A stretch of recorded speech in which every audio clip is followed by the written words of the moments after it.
Hey, Sharita, can you hear me?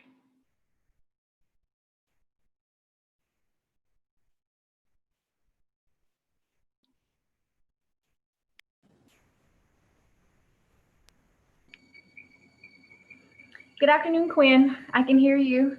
Hey, Sharita. How Awesome. are you? Good. How are you? Doing well. Good.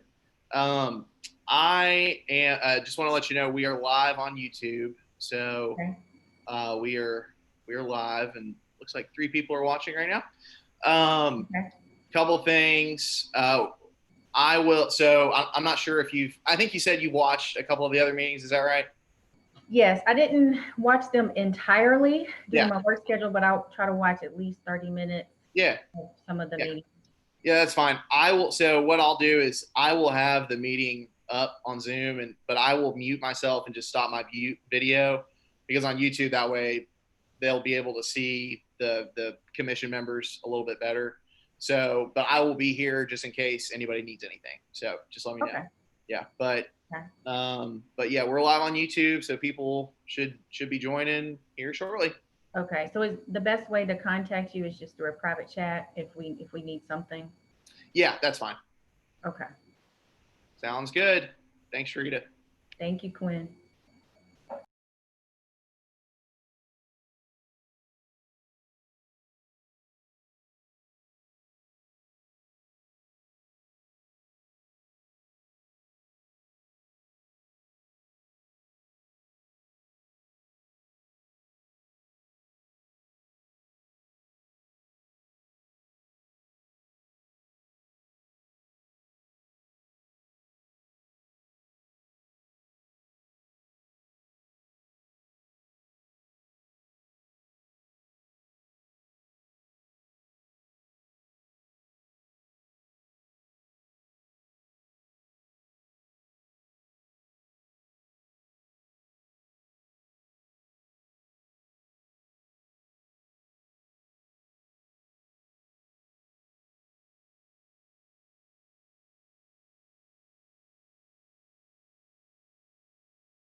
Hey, Sharita, are you there?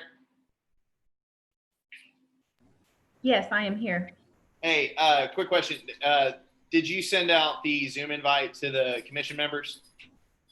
I did. Okay. Just wanted to make sure. Thank you.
Sharita, can you hear me?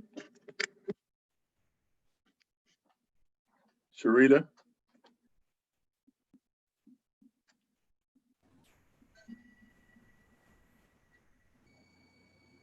All right. Yes, Anthony, I can hear you. Okay, I saw a mute, my microphone muted, and I knew it wasn't mine, so I said, well, what's going on there?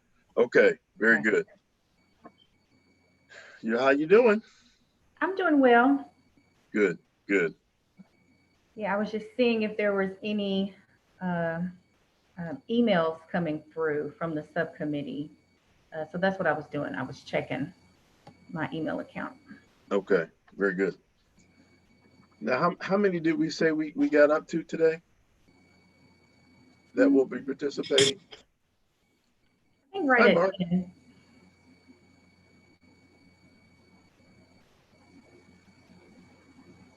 I think he's muted.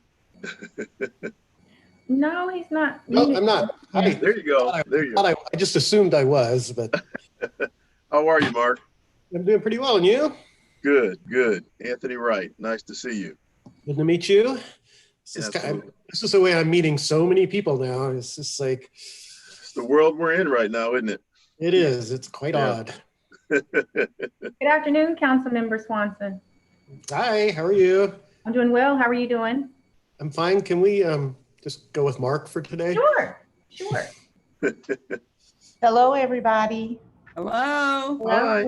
Paul. Who is that? This is Sharon, Anthony. Ah, there you are. Well, I didn't see your picture. Let me go to the gallery screen so I can see everybody. Bishop, how are you today, sir? He's on mute. Yeah. Good afternoon. How y'all doing? Well. Good afternoon. Hey, Bishop. How's it going?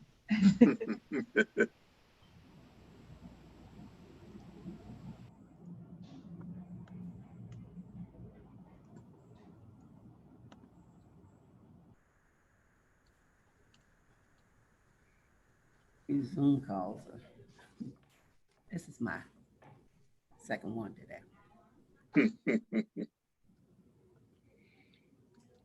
Sister Akins just wanted to know that you are not muted, so. I am not, am I? Can you hear me? Yes, ma'am. Good. Okay. Yeah, we've learned to be pretty aware of that. on Yeah, council. absolutely. Yeah. You should be all right.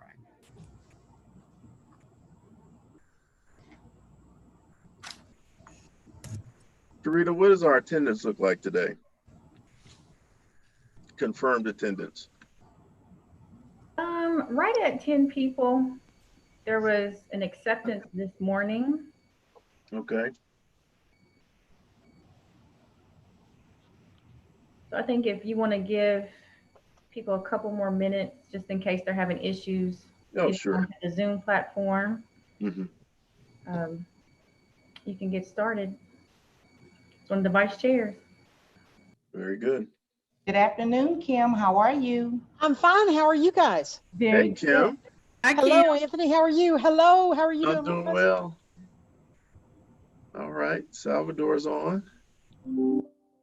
Aaron is on. Very good. I see. There's Senator Thomas. Yep, he's on. Hello. Anthony, how are you doing? Good. How are you? Doing.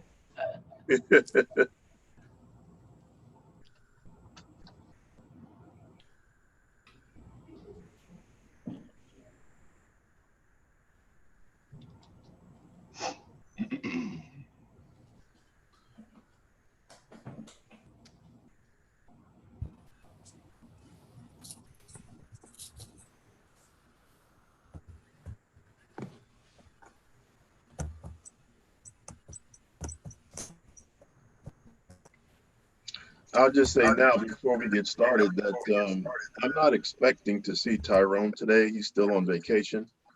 And Daryl Thompson is also out, but he will try to join us at about 3 o'clock.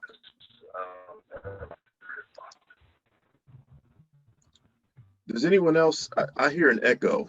Does anyone else hear an echo when they talk? I hear the echo too. Yeah. Quinn, there he is. That's the man who's going to get us sounding good and looking good, right, Quinn? Yes, sir. How's everybody going? How's everybody Hi, doing? Quinn. Hi, Quinn. Good to see everybody. Oh. And that would be my dog, Benji. He's saying hi. He's saying hi. But yeah, we are live on YouTube, just so everybody's aware. And we've got, it looks like 9 people watching at the moment. Okay.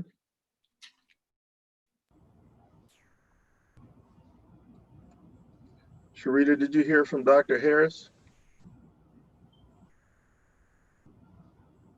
I did not. Okay. Based on the names I see, this is everybody who accepted the meeting request. Okay. Okay. And there was one that was tentative, and I know maybe 1 or 2 people have to leave prior to the meeting adjourning. But other than that, this looks like everybody. Very good. Then we can get started. Ready to get started? Yes. Yes, Okay. let's go. We'll go ahead and get started. First of all, I would like to thank all of you guys for being here today and for agreeing to serve on this subcommittee of Mayor Linda Gordon's Commission for Racial Justice and Equality that has been developed. And my name is Sharon Price, and along with Anthony Wright, we're serving as co-chairs for this committee. And so both of us are going to be available to each of you guys to support the work that's going to be ahead of us, because we have a short period of time and a lot of work to do. So Anthony and I are going to be very available, to everybody as needed. So for today's meeting, each of you have received an agenda that is comprised of 5 items that we're going to go through that is going to guide our meeting and our discussions for today. And so first up, because this is a virtual meeting and by law, I have a statement that I'm required to read. So here we go. Due to the COVID-19 pandemic, state of emergency, and Governor Beshear's executive orders regarding social distancing, this meeting is being held via teleconference pursuant Senate Bill 150 as signed by the governor on March 30th, 2020, and Attorney General Opinion 20-05, and in accordance with KRS 61.826, because it is not feasible to offer a physical location for the meeting. And so Quinn has already said this, but just as a reminder, this meeting is a live meeting and is open to the public. While we won't be taking questions today, there will be upcoming forums in the future, so we'll be able to hear from our neighbors directly. And so with that, I would like to thank Sharita Miller, who has been our support in getting this meeting organized with Anthony and I, and spending some time talking with us in preparation of all of the work that is ahead of us. So Sharita, Anthony, and I say thank you. Thank you. We know that it has been a lot lately. You're welcome. And so we also have Mark Swanson, who is our city council representative, who's going to be joining us as well to help us carry out this humongous and gigantic task. So Mark, thank you for joining us. Thanks for having me along. And then the lady who needs no introduction, Rosalind Aikens, is going to be here, and she's going to give us a greeting. She's going to set our charge and discuss the goals and objectives for this subcommittee going forward. Thank you, Sharon. Rob, take it away. All right. Thank you, Sharon and Anthony, first of all, for agreeing to serve as the co-chairs for this subcommittee. On behalf of Dr. Gerald Smith and I, who have been asked to be the general chair, co-chairs for this Commission on Racial Justice and Equality, I hope all of you all got a copy of the objectives, the purpose, all of the things that we are hoping that you accomplish during your meetings and with the outcome that we hope will come from your committee. So I just want to briefly just say what the purpose is. The purpose of this commission is to assemble diverse community members to listen, discuss, and create empowering solutions that dismantle systemic racism in Fayette County. So some of the guiding principles we looked at, we first of all got to acknowledge that there is systemic racism. We've got to ask questions. We've got to address the issue. And then last, but certainly what's most important, there must be action. And so you should have received the 3 goals and objectives that we hope will be accomplished. Number 1 is to identify both the systemic and systematic practices of racism, which has fostered structural inequalities, challenges, and deficiencies in Lexington-Fayette County. Number 2, assess the historic marginalizationism of African Americans in this community. And then number 3, recommend and advocate the systemic changes that will protect and promote racial opportunity, diversity, equity, and unity in our community. And let me close. I've closed all the welcomes with this. There are 3 things I hope you will deal with as you meet. Number 1 is truth. We've got to deal with the truth. There can't be any sidestepping, no surface skimming, and what you put into this committee is what will come out of it. And number 2 is love. I pray that all of you all have a love for this city, that you want to make Lexington a better place for our next generation, and that you believe every human being deserves dignity, freedom, and equality. And then the last thing is commitment. This is going to be some hard work, folks, and it may even be some painful work. But I pray that none of you throw in the towel and just throw your hands up. Stay committed, stay on task, stay focused, and we'll have some great action that'll come out of this committee. Thank you all so very much, and we look forward to all of us working together. Thank you, Roz. Roz is not going to be staying for the duration of the meeting. She's got a gigantic task ahead of her as being co-chair of this huge commission. And so we'll bid you farewell and thank you for your hard work and everything that you're doing to strengthen our community and racial equality and justice. Thank you. Thank you, Sharon. You all have a great meeting. Thank you. Thank you. And so before I hand it over to Anthony for introduction of our members, I'm going to go ahead and just tell you guys a little bit about myself so we're not going back and forth so much. Again, my name is Sharon Price. I am the Executive Director for Community Action Council here in Lexington. And for the purposes of this subcommittee, my level of expertise is children and families. I've been a Head Start Director serving children and families not only in Lexington, but in 17 counties across Kentucky. And so I've worked in early childhood education for over 25 years. And quite honestly, I'm honored and humbled to be a part of this commission for many reasons. So personally, I grew up in poverty, I've been marginalized, and I have 4 Black children. And professionally, I want to work for a stronger community right here in Lexington every day. That's what I do every day. But mainly to be a part of affecting change in our community, because right now is the right time. The time is right now for that change to occur. And so we, all of us together collectively, have been charged with having truthful conversations here in this meeting and in the upcoming meetings and throughout our work. And so some of that may present itself with a level of uncomfortableness at times. And that's okay, because oftentimes we know that when we're uncomfortable, we're either making change or we're growing. And so I hope that we'll be able to make some positive changes and some recommendations. But we all have to be able to trust that each of us who has committed to working on this subcommittee is doing so because we want Lexington to be a better place, that Blacks or African Americans are able to live and thrive in the communities just as all others are. So I hope that everyone, for the sake of our work, is going to just go ahead and be accepting that racism and structural racism is real and a system that requires change. I don't think that we'll need to debate or belabor that issue, throughout these meetings. I think it's one that we just need to accept and, work toward resolving.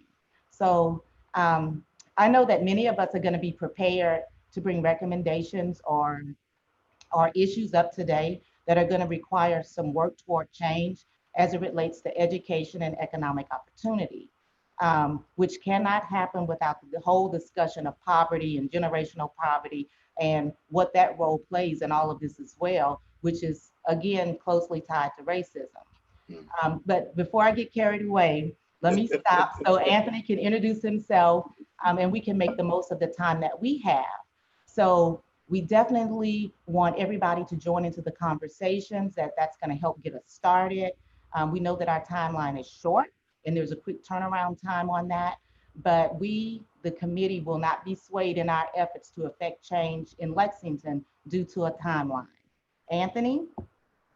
Great. Thank you, Sharon. Excellent introduction. And thank you, everyone who's serving, who's agreed to serve. If you're like me and you got the call to serve, I'm sure you didn't take lightly the decision that you've made to join us on this committee. We all know that these two areas that we're going to be addressing on this committee are extremely important for our future. Economic development or economic opportunity, which I'm equating to economic development in this situation, and education. They're both very, very important as it relates to how we as a community move together forward. And so I'm blessed. I feel the burden I think that you all also feel, because there are generations yet to come that might actually get the benefit of our work here today. I actually think about, the moral compass that I have that keeps me in a straight line when I may want to sway or falter. And it reminds me of a passage in the book of Esther. It could be that everything I've experienced up until this point is for such a time as this. And so I hope all of you recognize that weight that we carry and that we work very diligently to try to make a difference in our community. My name's Anthony Wright, by the way, and I currently work in the private sector. I've lived in Lexington for about 26 years now. I've been in economic development 25 of that 26 years. So that's kind of the perspective with which I come from on this committee, and the perspective that I'll try to share and have us work through. I've also spent about half my time in the private sector as well as the public sector. And from serving as a person who worked in the private sector, helping companies come through the gas company, but then also economic development director in the mayor's office here in Lexington and helping to bring companies here. So I'm very focused on us making progress in some areas. I know a lot of the people on this call, I know we've had several conversations over the years, and I'm sure you don't come to this experience without something to say or something to share. I know that you've got perspectives that you want to share, and we definitely want to hear those. I have a number of them already identified as well, so that if we need to get prompted to get ideas flowing, I have a few that I could share. As we think about the ultimate outcome of this, you can't do something in the body of the government and not think that policy and or legislation should be an output of what we're working on today. So I believe that there should be some suggestions and solutions that would help us move forward. I think all of us are here because we want to see progress and improvement in our community as it relates to people of color. We know the climate with which we've come to the table today. And so we feel, again, that burden to try to make sure that we can make a difference. So economic development and education are two very, very big and broad areas. And to the extent that we can maybe focus some of our attention in a particular area that I think moves us forward, I'd like us to look at, as we look at economic development, from the wealth creation standpoint. And what I mean by that is true economic development takes place when money from outside a community comes into a community and it grows the bigger pie. It's not a recirculation of the money that's already in the community. That's not wealth building. I'm talking about adding to the size of the pie. And then we need to talk about how we give people of color an opportunity to get a bigger piece of the pie. And I think that that's part of our discussion as we go forward as well. So I'll be focused on relocation, retention, expansion of businesses in our community. And what I mean in particular are minority businesses in our community. But I don't think that we can forget entrepreneurship as the vehicle, being that under that entrepreneurship umbrella comes innovation and great creative ideas that we now take from, say, the university, commercialize. How do we commercialize some of those great ideas and turn them into businesses? And I also will say that the intersection between the two areas that we're focusing on in this committee is workforce development. That's where education meets employment and opportunity for economic opportunity. You have to have a qualified workforce in order to do that, and you have to do skilled training in order to give people an opportunity for positions of future employment. So those are the directions that I really kind of like us to look at from the standpoint of economic outlook. But we also want to hear what ideas you all have. And so what I'd like to do now is go around. I'll have to do it by way of the screen. I think it's probably the easiest way. What I see on my screen, and ask individuals to give an introduction. Certainly talk about your background a little bit, your name, of course, and what area in which you bring certain skill set or experience to the table on this committee. So I'll start with Councilmember Swanson. Thank you, Mr. Wright. So just to give you a little background, my name is Mark Swanson. I'm a faculty member in the College of Public Health at the University of Kentucky, where I've been for almost 20 years now. Most of my research has been around food and diet-related issues, particularly in under-resourced communities. Most of my work has been done in Eastern Kentucky, but I did a really interesting project for a number of years on the north end of Lexington, working with corner stores to try to improve the quality of their participation in the neighborhoods, which was, let's just say that was a challenging project. So by way of more recent history, most of you probably know that I joined council in April following the death of my good friend, Jake Gibbs. And, so shortly after that, we had the coronavirus strike and the budget crisis with that. And now all the protests going on. And a number of people have said, well, you didn't know what you were getting into, did you? And I've thought about that a lot, and I've decided this is an incredible opportunity for me. There are very few times when somebody gets a chance to not be on the sidelines saying what needs to be done, but actually be in a position to help enact it. So I feel really privileged to be in that position. And I take it very, very seriously. So I will certainly participate in this group, but I'm going to probably do more listening. You guys know a whole lot more about this subject than I do. And so I see my role really as listening and taking what we as a subcommittee learn back to the council. Very good. Thank you, Council Member. Bishop Carter. And one last thing, can we just go with Mark for, Absolutely. I have to get called council member when we're in our official meetings, but I don't even like being called professor or that kind of thing. I'm a more informal kind of person. Very nice. I like that. We will definitely go by that handle for you. And we appreciate you giving us that ability to talk to you in a very common and warm word. Bishop, go right ahead. I'm Bishop Carter IV, born and raised in Lexington. Lived here in Lexington majority of my life. Had a short stint of moving outside of Lexington for probably 5 years for up in Ohio and Cincinnati and Columbus and other areas. Then decided to come back home to Lexington and focus on which my background is construction and general contracting. Been in the industry a little over 20 something years now. Just went out on my own and opened up Elaine Allen LLC as a construction management general contracting business. Just celebrated my 3-year anniversary of that company. I've been here in Lexington. I have a passion for Lexington. I have a passion for the youth in Lexington. I have a passion for education and youth going into the workforce environment. As I mentioned, construction is my background. Right now in construction, from all parties, all race, all nationalities, there's a shortage of craftsmanship. And I really have a passion on trying to get our youth to take up a trade, take up some type of craftsmanship, and be able to use it as a tool.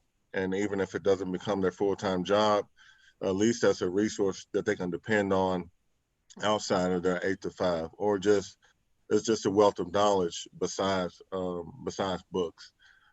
So that's why I'm here. Hopefully I can make a part on the economic development side, from coming as a small business and minority business registered here in the state, in Indiana and Ohio. As a DBE, I would just like to see more focus on DBEs having the opportunity in the community, on the public side and the private side. So. Excellent. Thank you, sir. Aaron, would you share with us, please? Hi, good afternoon, everyone. My name is Erin Howard. I currently serve the community as the Latinx and Immigrant Services Director at Bluegrass Community and Technical College. In all transparency, I've been very conflicted about whether or not I should accept this position within the commission because I do strongly believe that there's some voices that are lacking at the table in the sense of, really having representation from immigrant and Latinx members of our community who also might identify as Black. So I do want to say that we have a wealth of incredible people within the community that would probably do a better job than I. But after spending a lot of time in council with a variety of different friends and my passion for education, I wanted to show up. I am very passionate about culturally responsive education, about making sure our curriculum is represented in a fair way, that, and more than just a fair way, that it's really reflective of the students in the classroom. I'm passionate about teacher preparation and training, and that goes with helping educators who are white understand their proximity and their embodiedness of white supremacy, but then also supporting young people of color to become teachers. I feel like it's very, very important for our youth. I also have a lot of passion about how resource officers and police officers within school settings interact with youth and how that can lead to negative outcomes for a youth's future at a very young age. And then all of that within the context of opportunity within higher education or post-secondary education in general, which could include vocational training. So Absolutely. I think that all around there needs to be more focus, not just on access, but on a student's progress toward degree completion, meaningful employment, and then meaningful leadership within our community. Excellent, excellent. We look forward to your perspective. I think that's going to be awesome to add to the team. Salvador, would you share with us, please? Yeah, I'll try to make it short and sweet. I'm Salvador Sanchez. I've been here in Lexington for 7 years. I own a cup of Commonwealth, Chocolate Howler, and Magic Beans. I'm a second or third generation, depending on what side of my family you look at it. My mom's parents were born in Mexico and they moved to the States, and then my dad moved here in the 70s. So I kind of be able to see firsthand how my father and mother kind of navigated the States. And for me on this it's important just to be supportive and listening, and at the same time knowing that so often Blacks have been the front line, but Browns are right behind and we go through the same struggles. So I want to make sure I'm a voice and representative of that. And at the same time doing my part to improve and enhance the battle that we're up against. So. Absolutely. Thank you so much. Thank you. I see Rochelle Dotson next. There you go. Hello. I hope everyone can hear me okay. My internet connection is not great, so I apologize if I lag or have any connection issues. But my name's Rochelle Dodson. I'm an attorney here in Lexington. I've lived in Lexington for approximately 26 years. Also,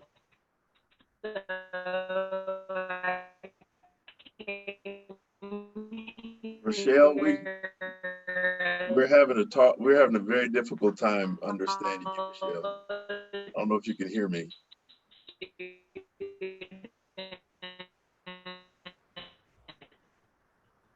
Okay.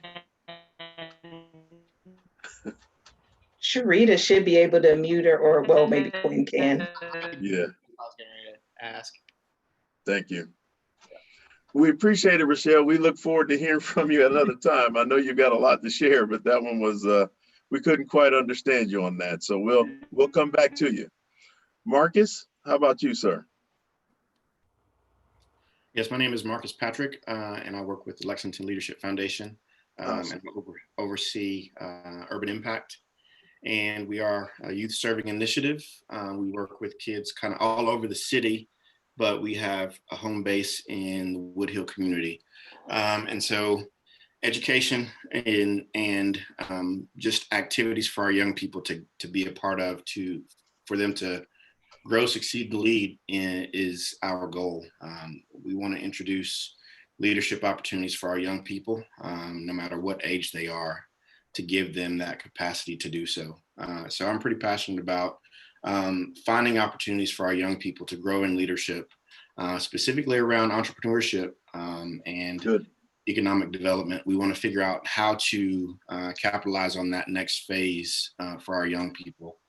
There's lots of brilliant minds that are often overlooked. And we want to make sure that we do our part in cultivating what's already inside of them so they can lead out in areas that they're designed to lead out in. Awesome. Excellent. Thank you for being a part, and we look forward to the additional contributions you'll make to this committee in the future. Thank you. Kim Sweezy is who I have next. How you doing, friend? Uh-oh, you're on mute.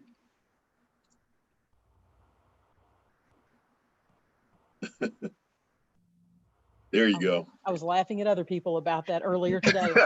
So thank you so much for having me. My name is Kim Sweezy. I'm with Toyota Motor Manufacturing in Georgetown, but obviously we have a huge contingent of our team members that live in Fayette County. And I've been at Toyota now for 31 years. And I've spent a lot of that time in community relations, and that's where I am right now.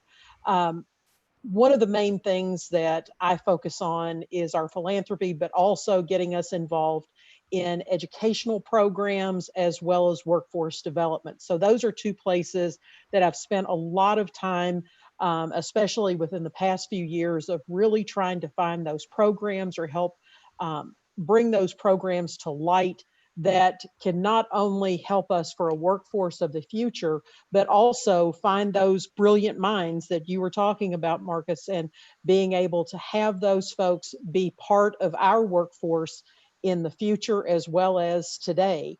As far as being involved in Lexington, I'm born and raised in the city of Lexington, and I always like to say I'm a proud North Side girl of Winburn and Bryan Station. And I've been pretty involved in the city as far as community things, Leadership Lexington, different leadership programs, as well as Children's Charity of the Bluegrass. So my main focus, like some of you had even said before, I was a little apprehensive about doing this because I want to make sure that I have a voice that can be helpful. I want to learn a lot, but I also want to be able to contribute to continue making Lexington move forward. We don't want to move backwards. We don't want to sit still. We want to be able to move forward. And I think hopefully some of the things that I've experienced with different organizations may be helpful as we move within this committee. So. Thank you, Kim, longtime friend, and yes. You know, your organization is such a blessing to Kentucky. I mean, 120 counties represented in employment at Toyota. So we know that you're a big player in our community and in our state. So the next person I have is Miss Patrice Muhammad. Thank you, Anthony. Hi. I am Patrice Muhammad, Sister Patrice, as most people call me. I describe myself as a married Muslim mother. I live here in the city of Lexington. My career has been as an activist writer since I have been here. So for the purpose of this conversation, I have covered education and economic development extensively.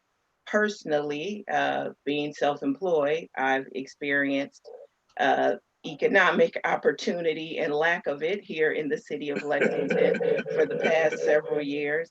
Right, And as far as education, people may not see my, who know me may not know my personal connection to education, but I'm very passionate about parent choice in education. We homeschooled our daughter until the 8th grade. We just joined Fayette County Public Schools for her as a 9th grader. She attends STEAM Academy and plays sports for Lafayette.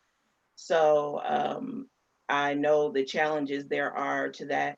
I really like the renaming of this committee that Roz and Gerald did, that we are now the Mayor's Commission for Racial Justice and Equality.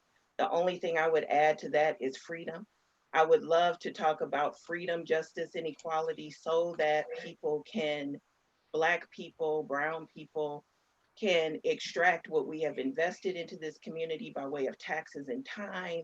We can extract that and do with it what we feel is in our own best interest. So I would like to see us develop policy, as Anthony said, and practices so that we can free up some of those resources for us to direct for ourselves instead of other people directing those. And that will, I hope, add to our wealth and increase our wealth because we've been able to take advantage of that. So that's what I bring to the table and where I come from with that. awesome. Thank you, Sister Patrice. Senator Thomas, I have you next, sir. Anthony and Sharon, thank you. My name is Reginald Thomas. I am the state senator here in Lexington from the 13th Senate District, which includes most of Central City, Lexington downtown, UK, the North End is all in my Senate District. Like Kim, I'm a proud Lexingtonian, a graduate of Branch Station High School, like Kim. And after having gone away to college and law school, was invited and had offers to go anywhere I wanted to in this country. But there was only really one place I wanted to go, and that's back home to Lexington. And I've been back here now for over 40 years and raised my children here and have a strong commitment, as was said in the prefatory comments about Lexington. This is a city that I love and really want to see grow. Like a lot of you, I had some reservations about this committee because I've been in a number of leadership positions and leadership opportunities here in the city, and as state senator, obviously have a leadership role, and really want to see more newer people and younger people be involved. And I'm glad to say that I'm seeing that today. I know most of you, and I've had the pleasure to work with most of you over my years here in Lexington, but I'm eager to get to know Bishop Carter. I know his father and family real well. I don't know him personally. Marcus, Rochelle, and I know Aaron. And no, those and Salvador. Those four. Everybody else I know very, very well.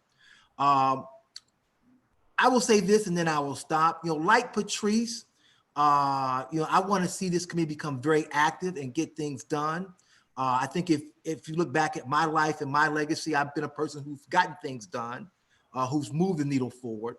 And at my age, as I'm getting close to 70 now, I just don't want to, I just don't need to, I don't want to be part of anything just talks. I want us to be about action and really being about breaking down barriers of systemic racism and systemic barriers that have kept Black and brown folks back. So I'm going to listen, but at the appropriate times, I will certainly let my voice be heard. Education and economic development have been two cornerstones of my work in public life. I'm a member of the Senate Education Committee, have been a member of that committee for 7 years. And so I'm developed some expertise in state law on education. Likewise, a member of the Senate Standing Committee on Economic Development. I've been a member of that for 7 years. So I have a lot of knowledge that I can bring to the table from a state policy standpoint. So I am looking forward to continue my work with most of you and learning more about those younger than I Bishop, Marcus, Salvador, and Rochelle, as hopefully we are about action and get things done from this committee. Excellent. Thank you, sir. Rochelle actually disconnected and reconnected to see if her signal would be a little bit better. Let's try it again, Rochelle. Okay, hopefully you guys can hear me better now. Much better, much better. Excellent. Okay, good deal. I'm Rochelle Dodson. I've lived in Lexington for about 26 years. I came here as a college student. I've always lived in Kentucky, grew up in Frankfort, lived in Louisville for a time when I was a little girl, and then, came here as a college student and have never left. So Lexington's become my permanent home.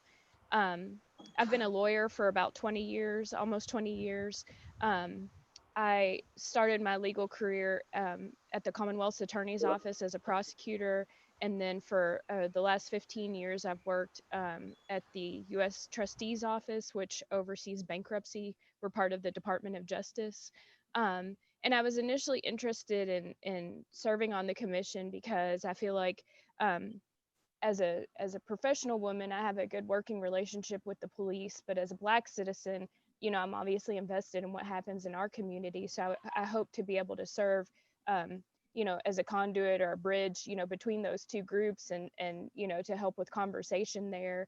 In particular on this committee, since we're, focused on finance and economic opportunities, I'm really hoping to bring to the table thoughts and ideas about increasing financial literacy amongst our community, and then also business opportunities. Yes, I have some experience in that arena. I've worked in the bankruptcy community. We have a CARE program, which is named similarly to the DARE program in schools, where we go out and talk to high school students about financial literacy. But it's a small and it's a brief program. It's a one-day thing for a couple of hours. So I would like to see something, like that expanded, that's very meaningful. And just on a personal note, I have undertaken a lot of financial learning, just for myself as a mom and as a single mom. I've paid off a lot of debt, and I've gone through, Dave Ramsey's program to learn how to budget and do a lot of things myself, that I think would be beneficial to larger groups. So, some personal and some professional experience with increasing financial literacy that I'd, just hope to add to the conversation so that more folks can benefit from really learning to own their finances. That's awesome. And I completely agree with you. That's actually one of the things I had in my mind too. It's how do we make sure that we generate, we create, and we pass on generational wealth? And that financial literacy piece is absolutely important, and really we've kind of not been open to, we haven't received as much opportunity as we should have at this point. How do we now deliver that information to our people so that they can now understand and appreciate what it means to be financially literate? So I agree with you 100% on that. And I just want to say we have 3 members of the committee who are not here today, but I definitely want to make sure that everyone knows that they are members for the good of the listening public. Tyrone Tyra is a member of this committee, and he's with Commerce Lexington, does minority business development. Daryl Thompson, who is with Fayette County Public Schools, also has the background in minority business development and in education. And then we have Dr. John Harris, who is a former dean at the UK College of Education. So I think we've got a very good group of folks who are on this committee who all seem to be passionate about moving us forward. I will say that I think that there will be opportunities for us to invite folks in to give presentations to us. We need additional data and information. And I think that there are voices that could better be represented as well. I definitely want some more connection on workforce development to have them come and speak to us. But then also thinking about, as we talk about our economy, what are the main sectors in our economy that are actually growing? How do we connect ourselves to that? And how do we make sure our folks understand those as opportunities for economic opportunity? So I think all of that should be as part of our mission and our agenda as well. Yes, we will have homework. We will do a lot of work off this screen. I think that there will be opportunities for us to divide up into work groups and get things done in between meetings. but at the same time, we definitely want to come together and share collectively what we have brought not only to the team, but for the entire community to understand. So with that, we do want to open it up to each and every one of you to kind of talk to us about other issues that you might think we need to address, and be specific about things you want us to really kind of take a look at. As I mentioned before, I have a few, and I'm sure that Sharon, I'm sure you have a few as well that we could share in order to get us going if we're having any trouble doing that. But we open the floor at this point right now for that kind of sharing. Anthony? I have a suggestion. Since Sure. some of the folks on the education piece are going to be coming on about 3 o'clock, and we have these two broad, the education and economics, why don't we try to gauge the conversation in the beginning, maybe more around economic development, and then kind of wait until later on, closer to 3 o'clock, when the other folks from education will be joining us, so they'll be able to hear kind of the full conversation regarding that. What do you think? Sure, sure. What does the group think, the committee think? Yeah. Anthony, real quick, before you get started with that, I'm in agreement with that, but I would like to introduce myself to some of the subcommittee members, if that's okay. Forgive me. It's okay. I've already messed up day one. Okay, All right, it's not a problem. Good afternoon. My name is Sharita Miller, and I'm the Minority Business Enterprise Liaison for the City of Lexington. I've been in that role for 4.5 years, where I help minority, women, and veteran-owned small businesses through the bid process. I also do training and outreach programs for them. My role here on this committee is the staff liaison, where I will be reporting back to the mayor's core group, and I will be taking the meeting minutes, sending the information to the vice chair. So if there's any particular information or documentation that you may need on the city government level, definitely let the vice chairs know, and I'll be the one getting you all that particular information. Excellent point. And I do think if it's good for the order of this group, just so that Sharita is not inundated with different folks asking for questions and data, let's try to funnel those things through either myself or through Sharon, and we will get it to Sharita so we can make sure we don't miss anything, but at the same time, keep it in a good place where we know somebody's a custodian of those great ideas and information, okay? Yeah. Anthony, who will be joining us at 3? Well, I believe Daryl Thompson will be. He mentioned that he's out, but he will try to join us at 3. Okay. I don't know if he'll be able to or not, but we certainly want to make sure that opportunity is available to him. Okay. Sharon, did you have anyone else that might be joining us on the education side? No, not that I know about. I just thought that Daryl has a lot of knowledge and information, and with him working with Fayette County Public Schools, absolutely. I'm sure that there's going to be a lot of discussion, around that. It would be great if he had the opportunity to be at the table. Okay, great, thank you. We open it up. Just wave your hand and go ahead, I wanted to know, yes, I was asking if there was a protocol, like if there was some sort of way we could alert you that we wanted to talk. Fortunately, you all have your cameras on, which does not always happen in Zoom, but I'm glad that you do. And since we do, we'll just go ahead and do the finger wave to let us know you want to jump in. I have some preliminary questions that I wanted that, may or may not be very specific. One, I wanted to either side, but I wanted to know if the mayor had given us her measurement and evaluation process with our recommendations, so that we're not outside of the purview of what she's willing to do, what she will do. So I want to know, when she gets our report, how is she going to decide what's actionable or not? Do we know that? Great question.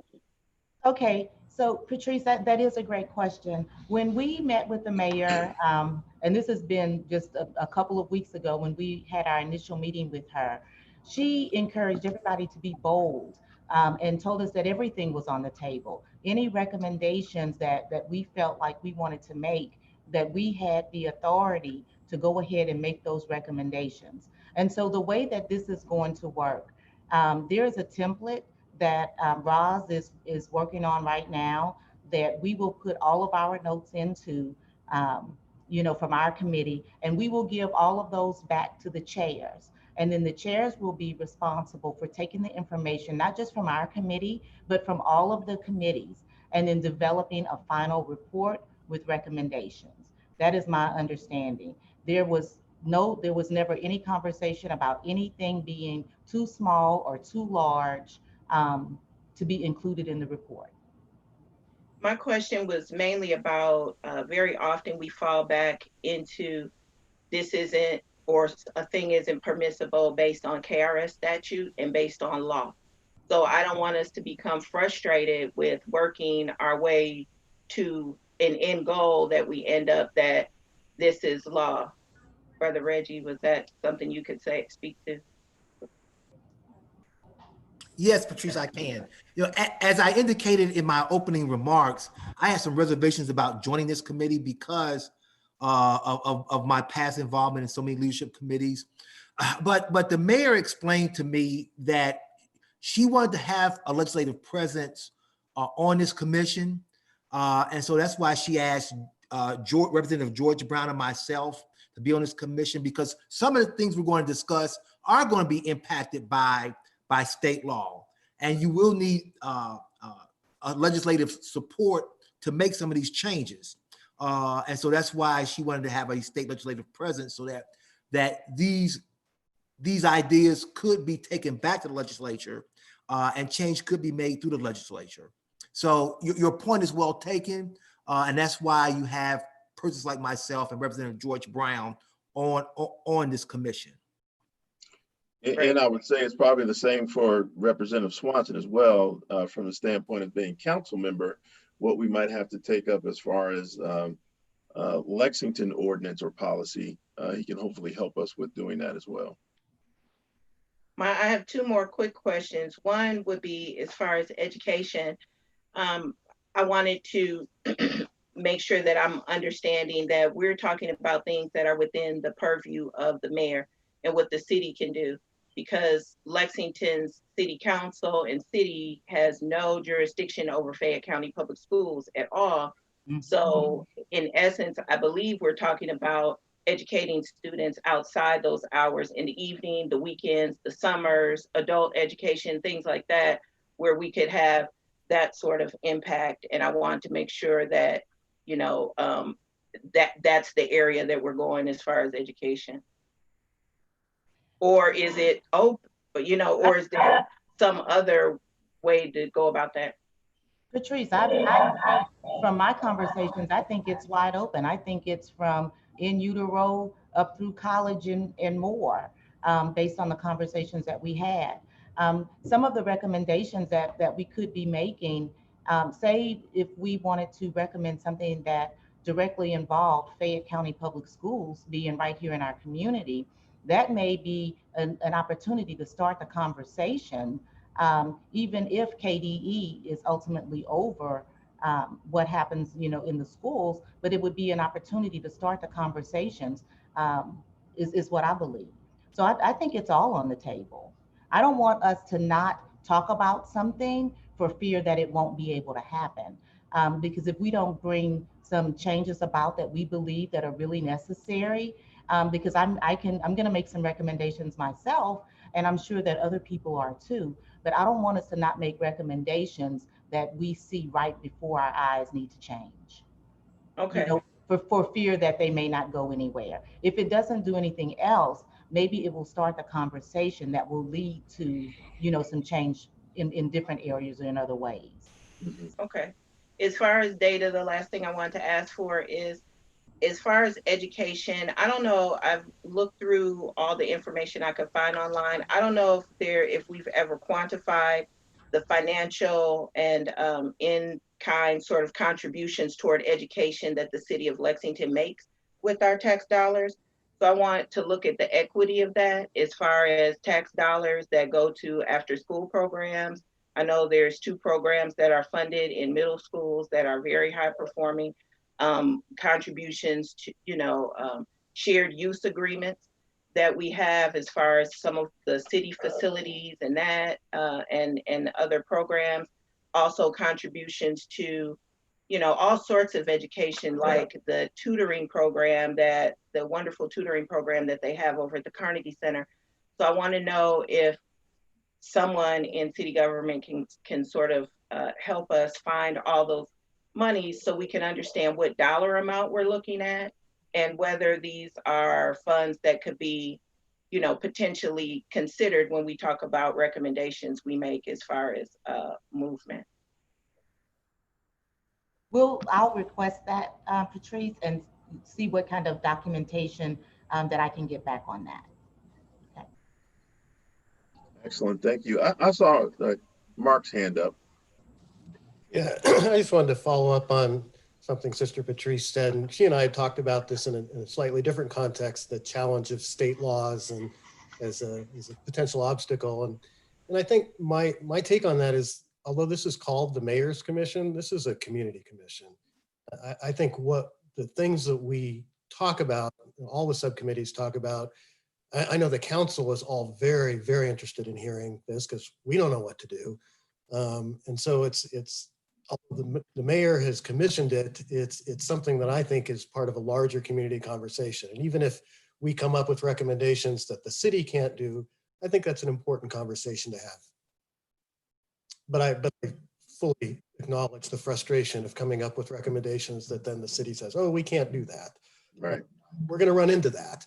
But I think we can be creative about that. And I'm really glad to see Reggie on as part of the group to help bring that to the state level too. Yeah, the one thing that we can certainly understand and appreciate is we aren't doing any of this work in a vacuum. In other words, this is open to the general public and individuals who can help bring that to the state level if we need to do that, not only are on this committee, but also are within the community. And I'm certain they're going to be looking at what's going on here in the discussion. So the other thing I wanted to add, I meant to say at the beginning, is council is heavily focused right now on policing issues. And in my conversations with a number of people in the community, I'm regularly reminded of something I already know. And like you said, it's not in a vacuum. The issues we have with race and policing are not separate from the issues of education and economics. That's and right. all the other issues. And so I think this is really going to help council look at the larger context of the challenges that we as a community face. Excellent. Bishop, I know you have some. I'm waiting on you, Doc. Come on. You're on mute. There you I wanted go. to speak a little bit more towards economic development. I can probably be a little bit long-winded and maybe a little bit scattered. But initially, I have these discussions with Sharita quite a bit all the time, being the DBE contractor. And I think one of the ways that it needs to start economically is with the businesses with people of color. And I'm trying to avoid using the phrase small business because it burns me. Yeah, just because I may only have 4 or 5 or 6 or 7 employees and I'm an MBE contractor, I get labeled a small business. Well, I'm looking across the street, and according to the taxes across the street, which is a pretty popular name of a business I'm looking at, on tax record, they're a small business, but people do not refer to them as a small business. So when you say that out loud, oh, he's just a small business, immediately people think that this is somebody who has a t-shirt company in their garage or a general contractor who got to get paid every 2 weeks or something of that nature. And it's just a concept of what people hear. So I try to avoid seeing or saying small business, okay? And a prime example of that we'll see at the end of the fall or start of the fall is when Commerce Lexington has their awards, and they're going to put out a small business award. And the people that's going to be up for that award, in your mind, you wouldn't even refer to them what people normally speak of or think of as small business. So besides that point, I like to see when I went and looked on the commission and people who's identified, I noticed a lot of UK, a lot of Toyota, a lot of your larger corporations, as you see within the community. And a lot of times those corporations or businesses or whatever are already out trying to figure out how can they partner. And a lot of times they may or may not be successful, or they are successful and they have numbers to prove it. Lexington, I know, is built off of some of those companies, but we need to get to the other businesses and get them, because they're the ones that are controlling or have the more opportunity or allows other businesses to partner up with them. UK and Toyota and the other ones, they only have so much room, to partner up. So why ain't the other ones involved? And I think they need to be involved with this committee, and I think need to reach out to them and figure out how can they be a part and how they're gonna make a difference. With that said, it's kind of coming up with the other business that's looking to partnership. This actually, and I've seen this before here, and I've seen it when I went to Cincinnati and in Columbus, that sometimes when you have a pandemic like this, not speaking of the corona, but just the racial tension, is that immediately, like, what can we do? Let's give minorities a chance and give them business. And then all of a sudden you take a load and you throw it on individual businesses, and they accept it. But at the same time, some businesses may not have enough of the resources or the training or be able to sustain financially the long periods of time on payment, which comes into me. I've been using Black Loans Matter. A lot of times loans and having the capital to be able to support the business. So then all of a sudden that business starts to cave in, or they're not as productive, and it starts off a bad reputation. Instead of being labeled as Elaine Allen failed, they're labeled as a minority business failed, right? So now whenever that corporation wants to go do business with another minority business, they think of Elaine Allen. There's a lot of businesses that fail every day. And I had this conversation with somebody here in Lexington, I'm not gonna say their name, that's of a nice corporation business and very active in the community. And he was very upfront with me and said, I hadn't had a great experience with some of the smaller minority business. I said, well, why is that? And I said, do you remember the other ones that you fired that wasn't minority? And he kind of just paused.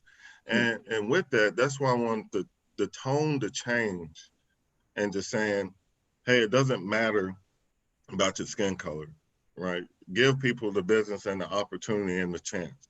And I know UK is supposed to set up a program, and I hear it at the previous meeting, a goal of 10%. Like the Fayette County urban government, a goal of 10%. Fayette County Public Schools, a goal of 10%. And it's a goal, a goal, a goal. And when I step beside other individuals and they ask, is it mandatory or is it a goal? Because they don't want to do it. And immediately they have the guts to ask with everybody in the room, because they don't care, to be honest with you, and they want to put on the record, is this mandatory or a goal? And it should be mandatory. And the reason I say it should be mandatory, in some cases 15% or higher, is because I've experienced with other places, specifically I will use Columbus, Ohio, with the transit system, whether there's federal funds or there's private funds. I was a contractor, as a general contractor, built one of their facilities, and then was turned around, was hired by CODA, was over the capital construction campaign, and there was dedicated allotments for small businesses or minority businesses to be able to have the opportunity to work. And when I say dedicated, a lot of times, if I remember from the purchasing, it was anything $50,000 or under through facilities and operation. Immediately, they had to go and reach out to 3 DBE businesses first. If they did not get the response from 3 DBE businesses, it doesn't have to be construction. It was catering, it was facilities maintenance, it was anything. If they did not reach that goal, then they went outside of that. But typically, they read that goal. And then a little bit rolling into that, and they said, well, Bishop, how can we do it in Lexington when there's only 4 or 5 here in Lexington? Well, let it be 4 or 5, and then it will grow. There's others here, okay? It's no different than a painter, a white painter, I'm gonna use the white, a white painter went out and seen the other white painter paint, and he said, why can't I do that? Or he worked with him, he said, why can't I do that? If more and more minorities see that Elaine Allen is out here doing commercial contracting, Instead of them staying on the other side, they look at me and say, well, if Bishop can do it, I can do it, right? The only way people want to do something, they see somebody else doing it and they feel like they can do that or better, you know? And that's why we have to come through in the city and other corporations. That's why you need to give businesses, DBE businesses and minority businesses, however you want to label it, the opportunity to be able to do business. Right. And sometimes too, you need to create a partnership, right? Exactly. And I'm not going to say a partnership because they're not educated in the business. It's a partnership just off of resources sometimes, and making sure that you're protected, that individual is protected, and somebody doesn't take advantage of you to set up ways for you to fail. And I think we need more partnerships from the businesses, different banks. I don't want different banks or different corporations here in the city that show and prove. So a lot of it's word of mouth. I receive 50%, 60% of my business based off of word of mouth and previous customers and clients. My clientele goes and tell somebody within their network that they were satisfied with my product, and they call me. It's not that I'm going and bidding out every job. And so whenever you get more and more opportunities and be able to prove your work, right, it just grows from there. And that's why I believe people of color and in the minority business need an opportunity, which can come through the mandatory goals of sometimes of the public, of UK and Lexington County Urban Government, Fayette County Public Schools, and LexTran to do that. I'm sorry. Go ahead, Kim. I'm running on. But I just want to put that out there. I see that we need to make a push, put stuff in data. And sometimes I hear about the law. And it frustrates me that I hear about the law when I've been in other communities where it wasn't hard. It was said and done. I think when the community comes up and say, this is what we're going to do, we're going to do it. And we need to be like that. I have a 6-year-old. We need to be like that 6-year-old. Whenever somebody says something that goes against it, say why. When they give you a response again, say why again. Until finally you saying, they ask you why so much, you realize, there really is not a reason. No, just do it. Thank you. Bishop, I thank you. Let me comment here. Bishop, I greatly appreciate what you shared, because several of the things that you talked about, I have on my list to look at. And one of the first ones is the ordinance with the city that was in the book since 1991 that gives that 10% DVE goal. I think we need to look at that ordinance. I think we need to look at, first of all, listening to what the community has said, and what I've heard from several in the community is bringing that goal up from 10% to 15%. We need to look at doing that to that ordinance. That's one of the first things I think we look at doing. Secondly, we need to look at what teeth it has to give people like Sharita a little bit better opportunity to make sure that when there is an opportunity coming up for an MBE and they say that they're going to select one and work with one, and it doesn't happen, what teeth now can be tied to it based upon that ordinance. So those are two things that, as far as homework assignments and things we're going to address in this group, I want to look at that. We might even need to break down the term DBE, because oftentimes, you've got that some percent is women-owned business, some percent is African-American or MBE. You've also got veteran-owned. We might need to break those down and be a little bit more specific in that ordinance. I don't know, but I think that getting a look at that ordinance and talking about what we can do with it, not only with Councilmember Swanson, but also with law, is something we need to look at doing. The other thing is, I think you've hit on a point related to capacity, that we've got some businesses here in the community that could meet the contracts that are let either from the city or from Fayette County Public Schools, for example. But maybe there's an opportunity to treat this the way the chamber and others have treated up bringing other companies into communities. Let's do intentional recruitment of minority businesses that have capacity, and a practice and a consistent mode of partnering with other MBEs, strategic partnerships, joint ventures, whatever it might be, using an operating agreement to define the relationship, but it allows you now to go for a bigger piece of the pie. And so I think we need to look at that as well in this group. And it's one of the things that I want us to tackle. Who was next to speak? I know someone, yeah, Kim, go ahead. I just wanted to say, and I wanted to kind of just go back on what Bishop was saying. You were talking about the fact that a lot of times your business is word of mouth. Recently, I think one of the things that tends to happen is that people don't really know where our minority businesses are or who they are. Recently, I've noticed in social media where there has actually been lists of, maybe it was restaurants or locally owned businesses that were really made public. And a lot of people didn't know that till that list came out.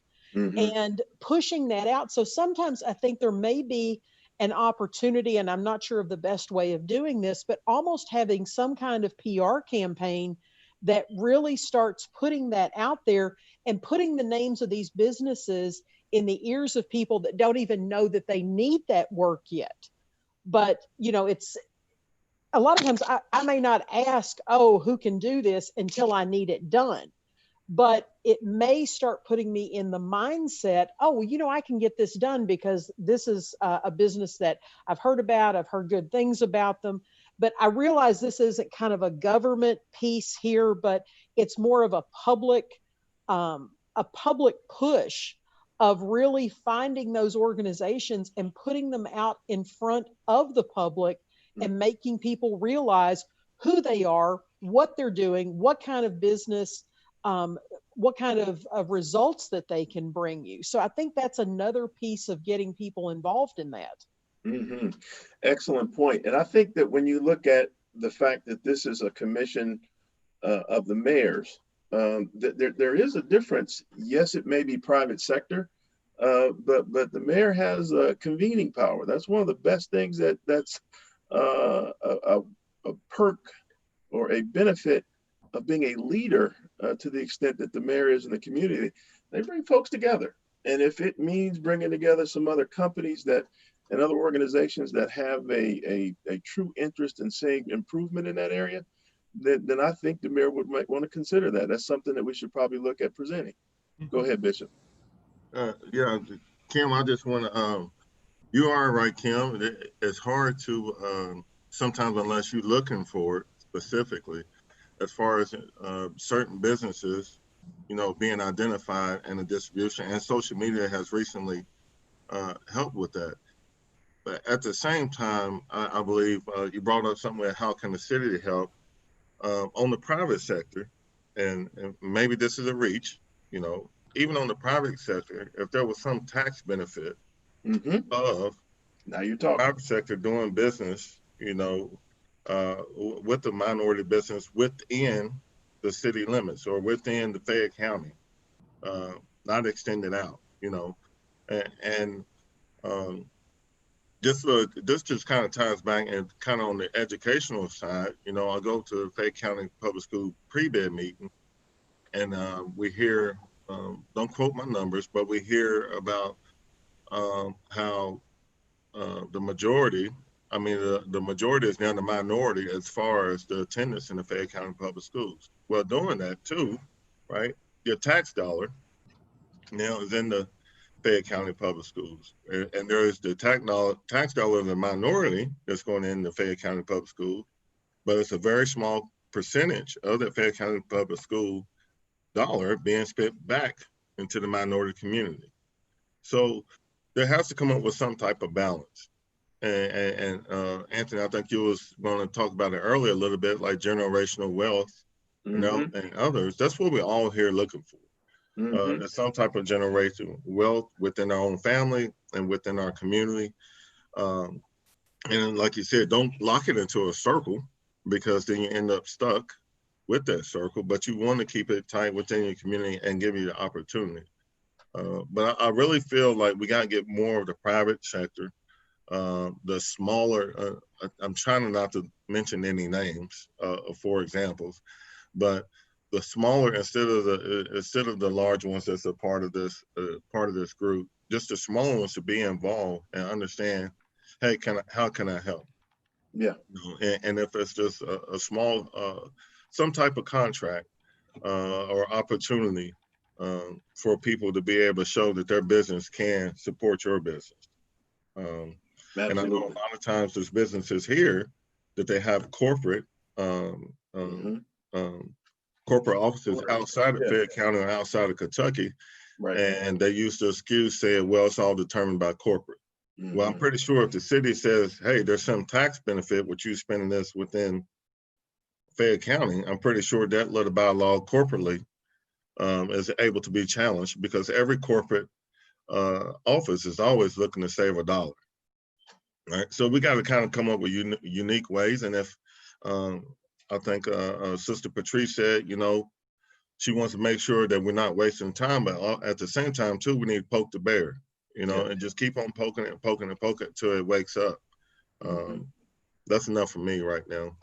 Bishop, you're going down my list. I've just checked off a couple of more. You mentioned, and I'm looking at what can the city do to help make things move further. So is there a tax incentive? Is there another incentive that the city could issue by way of policy that would stimulate some growth and some participation with MBEs? I do want to go to Sister Patrice. She had an interesting idea to tie to what Kim was talking about. Go ahead, Sister.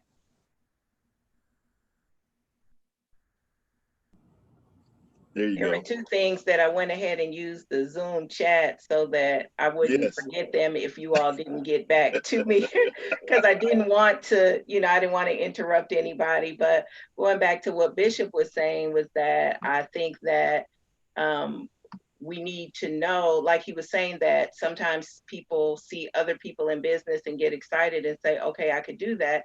But also, if I'm a nimble business owner, I may be able to restructure my business like so many people had to do during COVID, that they turned into PPE suppliers and things.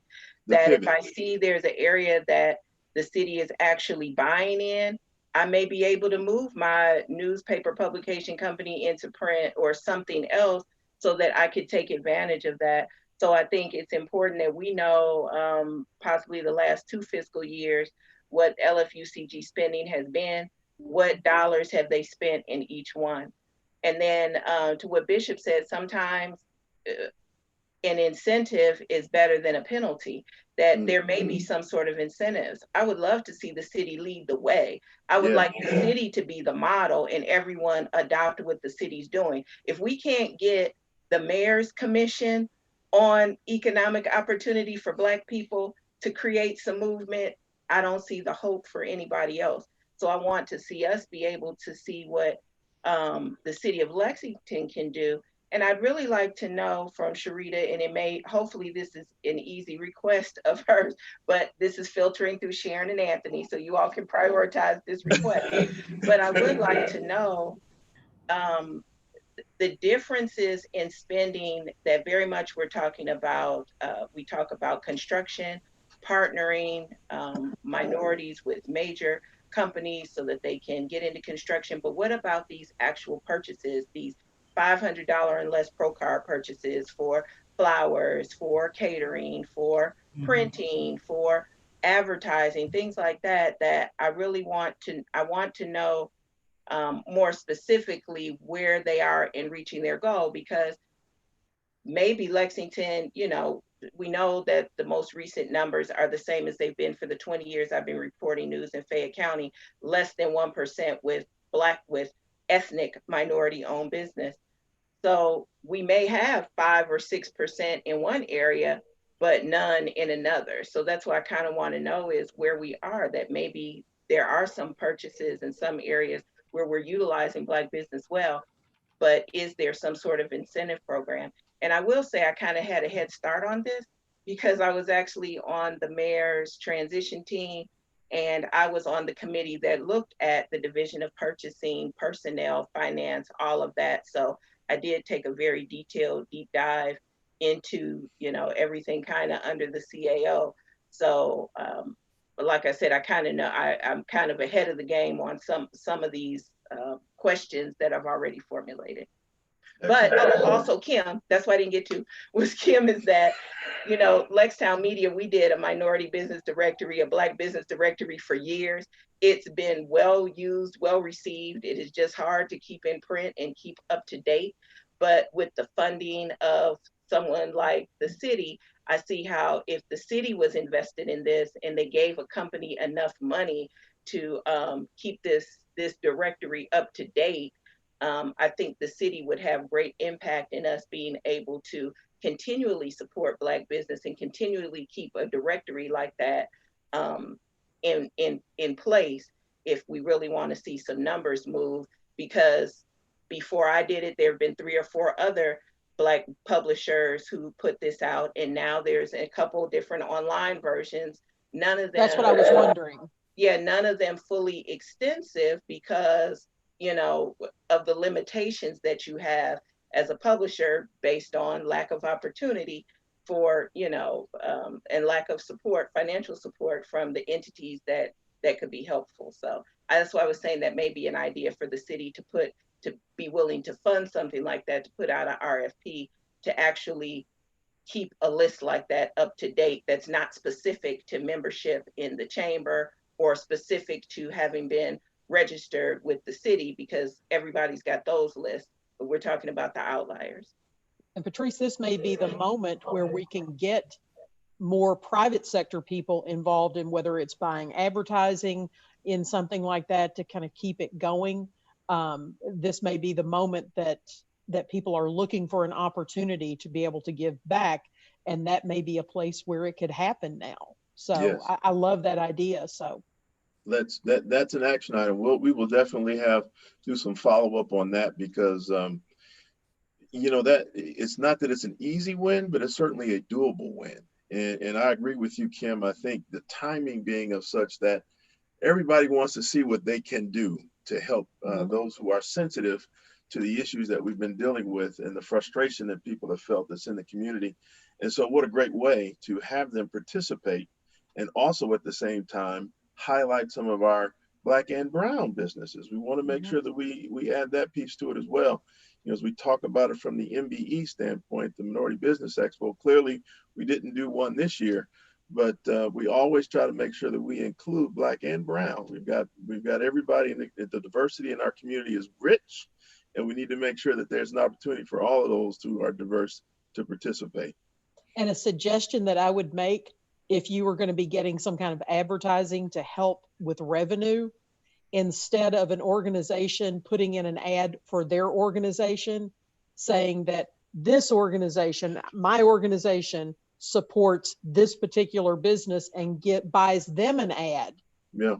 And that's part of it. So it's not this competing thing where I'm putting in an ad for my business, and it should really be supporting a minority-owned business. Yes. It's just we can show the support for that, but give them an ad.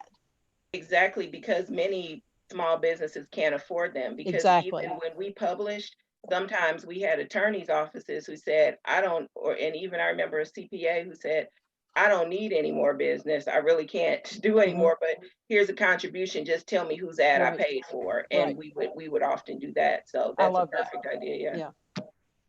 And so I agree with you guys, and I like this conversation. And I think that this will be a way to kind of bring things together, because I'm sitting in on another group, and I think this conversation has come up about a centralized location, you know, for Black and minority-owned businesses to be posted. I'll follow up with that, because what I would hate to do is a duplication of services where you have one group in the community working toward this and then another group. You know, maybe with these recommendations, this would be a way to consolidate the different work groups that are going on and have everybody working toward the same goal instead of in silos. Very nice. Any other thoughts? I have just some general questions, and some are like logistical ones. One is, since this is such a big topic, are they looking at adding more time or even doing an ongoing commission for all of this? And then like what other people are going to be involved? I'll stop there and then I'll ask more questions. Great question.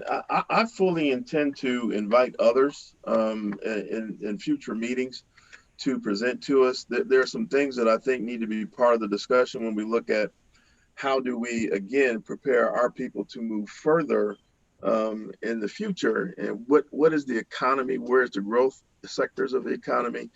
What are things that we can do to be a part of that? I definitely want, from the innovation standpoint, some presentation and participation from those who are on the cutting edge of what we do from a tech oriented environment. This city is pretty well known for its technical capabilities. And we have a number of individuals like Leif and Lamar who do a fantastic job at the tech space. They also do a great job at teaching folks how to code. If there's going to be the opportunity for us to do better in the future, we need to make sure that we have people prepared to use the tools of the future to do well. So coding is one of those. And so we need to have that as part of this discussion. I think in terms of more time, there are two things I would look at. One, certainly we're going to raise ideas and opportunities for further discussion, further movement. We might not be able to solve everything in the days that we have allotted, but we raise it so that we can put visibility on making sure that it continues to the end.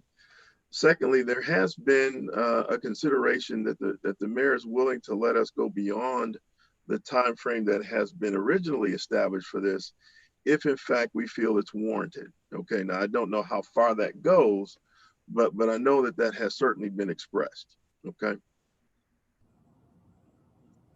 Another question I had is, where does arts and culture fall into all of these subcommittees? Does it fall under us? Is it something to talk about? And because I know like many people, at least the groups that I'm in, they've talked about that too, is where do we discuss this? Where do we bring this up? Is it in this committee or somewhere else? That's a great question. It depends on what it is, I would say. What do you have your mind on? I mean, a lot of different things. I mean, one specifically thinking of artists who tend to be entrepreneurs and how are they being taken care of? How are we looking at that?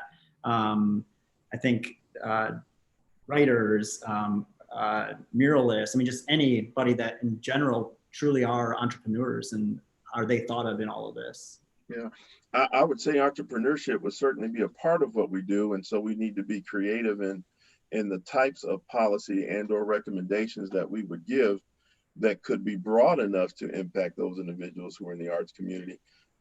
You remember, I don't know if you were here back in 2010, but we did a Creative City Summit where we looked at the creative economy being a part of growth and opportunity for our area. It absolutely is about money, and money is generated in the arts. When movies come to town to shoot, they pay a lot of people to be extras, and they bring a lot of economic impact during the time that they're here. Now, there's also costs, so we have to weigh that as well. But there is economic impact that is a result of that. So I think you got a good point. We will certainly look at whatever recommendations that we make, being able to bridge that gap into the arts community. Bishop, I have a question to his about the art community, and I guess somebody needs doing the legwork to find out the resources. Once again, kind of going off based on my experience in a different community. I'm very familiar that I know, especially if there's federal tax dollars, a lot of times, and dealing with a development. This was specifically back with transportation, and that was constructing a new building. They had to spend a certain percentage within the art community. That's right. And with doing that, it wasn't, I ended up being on the art commissioning board of that project. Within doing that, there was one sculpture, and it had a certain dollar value that was presented to be in front of the facility. Secondly, there was the individual artwork that will be hung up within the building itself. Whether it was a 12 by 12 picture up to a 3 by 3 or something, or a mural that can win. And actually, the way it was handled, as far as the cost of being selected, it was kind of, instead of being a bid, all the artwork were presented and put out to the community, and then or a certain candidate, and then it was selected. And so it wasn't a financial thing as far as bidding or saying the price is right or whatnot. Everybody was kind of on the same level of different grades, and it was just selected. So I think there are funds that should be here in the community. That's not my specialty here, but I think we do need to put that out and saying, hey, are these funds available within the city? How are they being spent? Or why ain't we asking for these funds from the federal government if it's still available? You know, I'm aware taxes and stuff change every year, but I know there's different programs that are able to support the art community. I think a little bit what you're asking for, and giving them that opportunity, people see their artwork.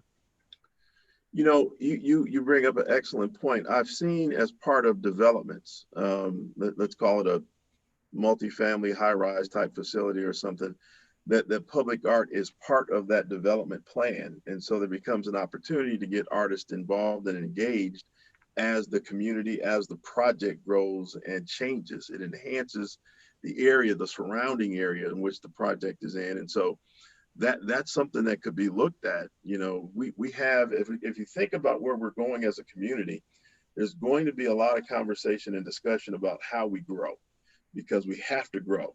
That is part of progress in a community. Can we make sure that as we look at areas for growth, that there are also areas for art to be involved in that? And I think that's a great recommendation to look at.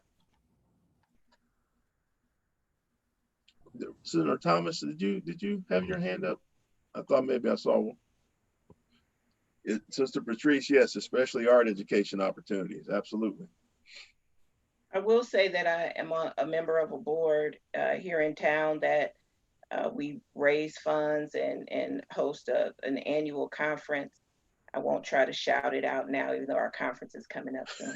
But but what I will say is that because central, purchasing has pretty much been decentralized, it's hard oftentimes for people to find out where to look for these opportunities. So if the city gives all their arts money to Lex Arts, someone may not know to go to Lex Arts for any sort of opportunity for a grant or a mural, where they often have those RFPs listed, but it is actually a purchase. So I don't know if, we may be able to look at some way to re-centralize the list of opportunities, kind of like a minority business directory, that we have to kind of make it easy for people to access these things. And so if we're finding that we don't have enough representation of Black artists taking advantage of these opportunities or getting these arts education grants, if all of the grants that the city is giving for after school programs are going to white-headed nonprofits to do work in the Black community, maybe there are Black nonprofits or churches as nonprofits who wanted to take advantage but did not have the access. So I think a lot of this has to do with access and transparency. So I think that's a big, if I will try to keep in my mind everything we're talking about, how can we make it more transparent? Because that's the work that I do as a writer, is trying to make sure people know what's available. So I think that we kind of got there, but that's a great point, Salvador. Yeah. Sharita, by the way, are you keeping notes of the comments that show up in the chat section? I am. I've requested Quinn to copy and paste all of the chat so I can have that information as well, in addition to what I'm physically recording now. Okay, great. Thank you. You got it, Anthony. Thank you. Appreciate you, Quinn. I was playing backup over here. Every time she posts something, I was copying. I've got a few written down too, but just to make sure we don't miss anything, Right, let's clean it all. Have we heard from Marcus on this topic, or are you more education based? Have not heard from me yet. I am, youth is kind of the area that I'm very interested in. So I'd be curious about those entrepreneurship opportunities for young people, and what that can potentially look like in regard to access to small grants or things like that to help them consider businesses that they are interested in leading. And then the rest of that for me would be an educational piece that I'm curious about. But yes, entrepreneurship opportunities for young people, small grants, things like that, that will boost ideas for young people so that money stays within specific communities. I work with a lot of young people in the Wood Hill area that end up having to provide for their families. And so if they are doing something, we're big proponents of, doing a job that you love. So if we're creating those opportunities for them, that money stays within their neighborhood. It also helps their families, and it re-energizes the community. That's what I'm interested in. Got it. Excellent, excellent. Sharon, did you want to make a turn toward education? Yeah, I don't want to that's monopolize why the whole meeting. I saw that Marcus hadn't had an opportunity yet. So I said, let me get with Marcus so that we can shift. It is about 3:30. And it looks like the folks that we thought might be able to jump on aren't, it didn't work out after all for them to jump on. But I wanted to go ahead and switch the conversation to education and to hear what all of you guys, any thoughts, or because I'm sure that you guys have been thinking, if we can change this or if we can change that, this needs to be modified. And I just really wanted to hear from you guys so that we would know which way to go with this and what data we needed to pull to support, any of these recommendations, so that we can move this train down the track in the quick time frame that we have. Patrice, I think okay, Marcus? Yeah, since I just spoke, I'll ask this question. I'd be interested in data on our students of color from Fayette County. How many of them end up dropping out of college their freshman year? What I have found in the years that I've been working with young people, when we send kids off to college generally that don't have a strong support system, they often come back to us at winter break because they don't feel like they have the support available to them. And so I'd be interested in that data.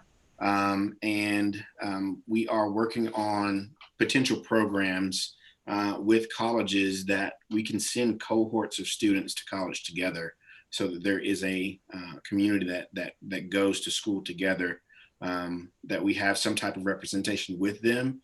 So there's not only that peer-to-peer mentorship, but also some leadership above them that will hold them accountable. So those are some things that are initially I want to discuss and think through. Don't have to do right now, but those are some things that kind of come to mind right now for me, is so we can help our young people to go further than Christmas break in school. Right. That transition is going to be very important. So I look forward to working on that topic as well, because we all know the better supports that you have, the more successful that you have the opportunity to be. And so I look at that as being a topic it's a very timely topic, because we know that education and economic opportunity are very closely linked. And one of the things that I thought about when you were talking, which takes me back to Fayette County Public Schools. That's why I said, Patrice, there's just no way to get around it, having a conversation about the public school system. But looking at the data to see how many Black and brown children have opportunities, to AP courses, to SCAPA. I was shocked the other day when, just kind of preparing, when I looked at the number of minority students, Black students specifically, that were enrolled in SCAPA. There's 8 out of 227 students that are Black in SCAPA. Well, I just happened to, we all know when you look at those numbers, you're like, oh, that's not right. That gives an unfair picture, or maybe we need to understand what that picture is. Are we promoting our Black and brown students to SCAPA? Or are we advocating for them? What is that disconnect there? Because that percentage is, less than 4%. And so when I saw that number, I'm like, oh, okay, that's something that we need to be looking at to make sure that when we say opportunity, you have to have access and opportunity. And if you're missing either one of them, it's still not available for us. Sharon, to your point, I have a daughter who's involved in the arts, and it can be very cost prohibitive to some because to get to that next level, they need those private lessons and things like that. So we do have organizations in the community that raise money and provide lessons to children based on, you know, income, et cetera. But that is an issue when we talk about the arts of we really would have to drill way down into what is the root cause when we talk about dismantling racism. And that's, you know, structural racism. Absolutely. And not to take anything away from the arts, I will say, you know, we struggle with the same thing in STEM related fields. Um, and the one thing I will say is a lot of our kids who are very musical end up being great in STEM because we've seen direct correlations between those two things. So, one thing I'll say is that I know recently Fayette County Schools has put online the Rise Academy, which is the all girls STEM school. And I know there was some very targeted recruitment that was involved with that. And I think those are the kinds of things that we need to be able to put those opportunities out there and get them to the forefront and not just say, hey, this is going to be great for your kindergartner or this is going to be great for your first grader, but where those paths are finally going to end up leading and really educating parents and guardians where those things can lead later on. A it's not just a hobby. It's something that can lead somewhere. Hmm. Agreed. That was- And then you talked about first and second grade. And then with my specialty being under 5 years old, I'm going to, you know, hold our feet to the fire and say that education starts even before the child is born. And what are we doing in our communities um, to make sure that we have children that are born healthy who, you know, and there are a whole lot of issues that go into that, and poverty being, you know, one of the greatest ones. But what do we do and how do we make sure that children across the board, you know, we at Community Action Council, and we have our Head Start program, we start working with pregnant moms from very early on to make sure, and this goes back to Marcus, to make sure that they have the supports that they need to get to those doctor's office visits, because it's a defeating purpose if you have a doctor's appointment, but you can't get to that doctor's appointment on time, or by the time you've taken 3 links on a bus, you've missed your doctor's appointment, you're 15 minutes late, you got to reschedule, you know. And so making sure that when we're talking about all of this, the opportunity and the access has to go together.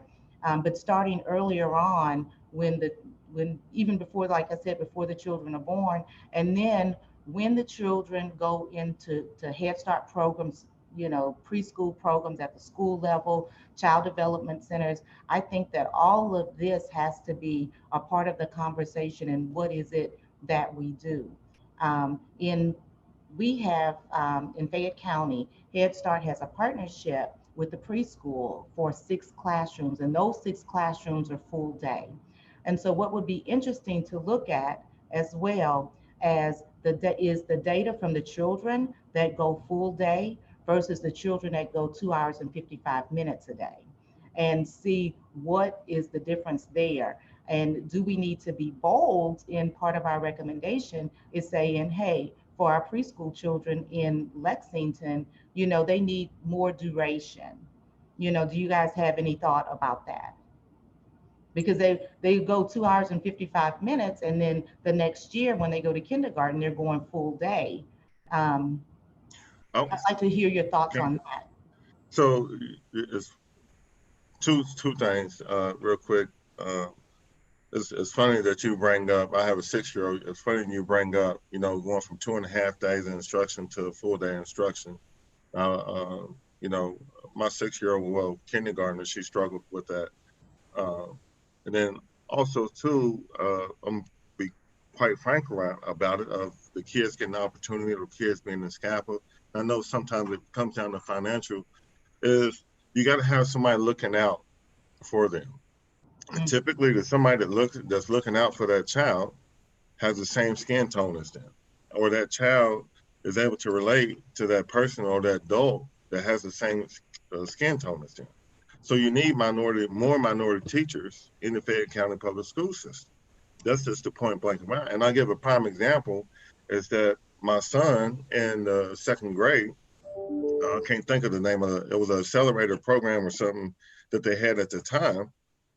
He or first grade, come to find out, he missed the window to being in the accelerator program, whatever that they had in the school. But he tested higher above the norm to even be in the school. And the counselor the year later asked, why wasn't he put into the program? Well, it's because the counselor before didn't put him in the program. And then it's one of those programs that once you're in, you're able to stay in, and you're supposed to get in, I think, by a certain grade level. So my wife went nuts about that. And every year we had to go and deal with how to get him ahead or make sure he was in the higher classes or whatnot, in which he excelled in. But, you know, not everybody has a parent that's going to take off work that can go and ask the questions or has the patience enough to or to go and meet, you know, with those counselors or the principal and keep a level head and ask the right questions. And sometimes it's just right questions. So you have to have, which I think, you know, some people look at Carter G wrong, but I think Carter G is a perfect example. It's somebody who's looking out for these young men's benefit. And that's why I told my son that you're going to be in Carter G. And he fussed and fight with me. My son was 4.0. It wasn't the grades, it wasn't no behavior, but I knew over there they will be looking out for his best interests to go on to the next level. So I think coming from that, you have to have it goes back to your community, right? And you care about your community. And unfortunately, and it's not a prejudice, it's not racial, it's just a lot of times it's no different than within your household. You look out for that child, your child looks like, or your people that's in your community. So if your people that's within your community is not teaching you in school, you're at a loss. Mm-hmm. You're at a loss. So I think we got to start with figuring out how to get teachers that look like the majority of the kids that's in the Fayette County Public School. They should be at least majority or close to, you get the higher percentage up of what they should be. And I know I spoke enough again, but Patrice, you go. I want to bring that up because that is something that I would very much be interested in. And I don't want to get into the debate now because me and Reggie Thomas didn't agree about this in the last session. But we do have to look at the way teachers are hired in Fayette County, that we've got these site-based decision-making councils, and very often that's a hard barrier to breach for Black teachers to be able to get hired in Fayette County. So maybe when we talk to Fayette County Public Schools, is there some way that the city or the state can be involved in whatever barriers that they are seeing? I would be interested in hearing from them. What is the barrier to that specific issue of hiring Black teachers or enough teachers to represent each of the minority groups, significant minority groups? What are their barriers and how we can help? The point that I also wanted to bring up, Sharon, what you bring up is very valid. I would love to look at that information because that's something that would be in our purview, I believe, because definitely the preschool is something that is, that is very much supported by the city. There's a lot of money that the city contributes in use of facility and money. But also, I'm very concerned about the level of remediation that's going to be required for all these students after we had this big break due to COVID. And if, in fact, we go back again and we are not able for students to return in class, or only a limited number of them will be able to return to class, we are going to have a real problem in a few years that we will have social promoted years of students because nobody wants to hold them accountable for the pandemic. However, who's going to hold the educators responsible for catching them up? And how can we support that? So that's why I brought up what we can look at to do as far as once we find out how much money Lexington has and what resources Lexington has to support students after 5 o'clock and on the weekends and in the summer, there have to be community programs to support this, because we've already got an achievement gap. We are going to have this really phenomenal, unprecedented lack of qualified workforce in a very short period of time. So I'm really concerned about that, and I think that's a very urgent topic that needs to stay at the forefront of this committee. Agreed. Yes, Reggie. Patrice, to your point, I am currently serving on the education task force that looks at reopening schools. And as I said, I'm also on the education subcommittee.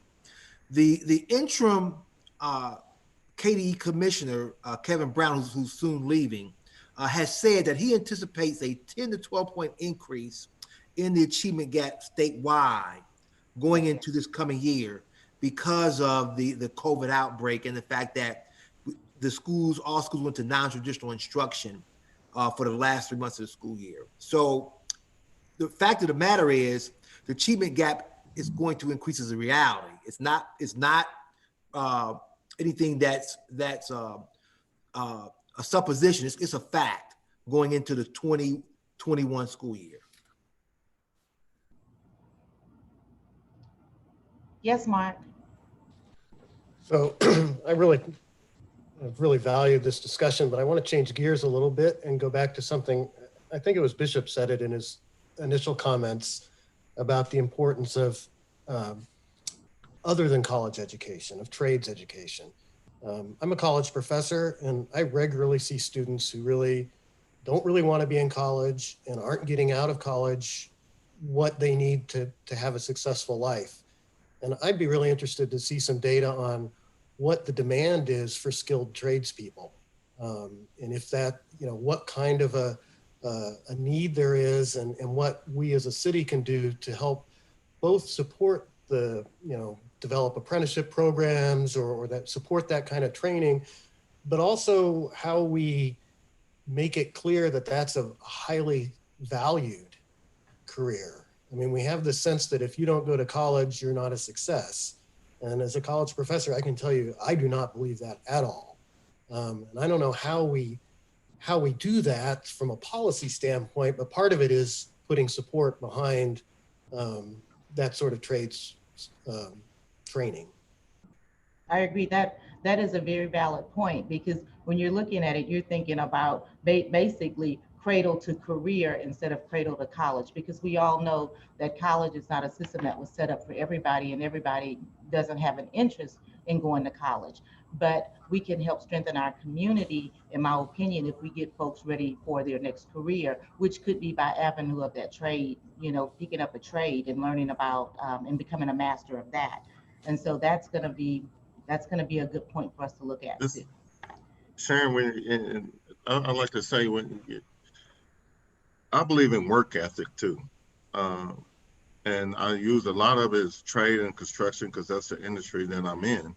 But I noticed the biggest issue, a lot of it is outside of college, it's just a work ethic, and it's part of education. And I think a little bit that in education, this can kind of backfire, either way, is the ethic and the requirements of you and response in completing your studies. Compared to when I was in school, it doesn't seem very long ago, but when a grade was due, a test was due, an assignment was due, it was due. You don't get to turn it in 2 weeks later and get full credit for it.